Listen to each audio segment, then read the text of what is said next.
Welcome everyone. I'm doing an audio test and a video test for the GoPro Hero 12.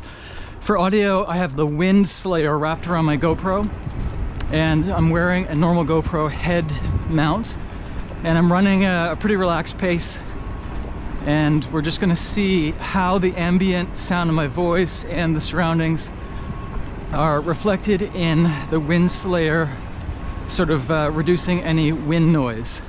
And there is a bit of wind today, so we will see what happens, and hopefully it works. And as for auto smoothing, for Hypersmooth, we have it on auto, and we will see how that works.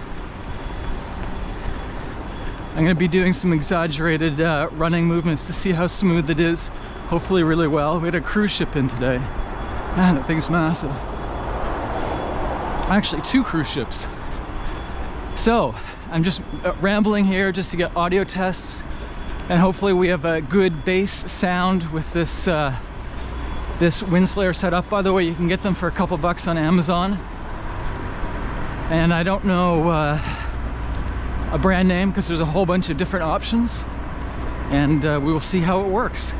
By the way, you should be hearing a lot of construction and the sloshing of the water bladder in my Solomon running vest as well. We will see what happens. Bye for now.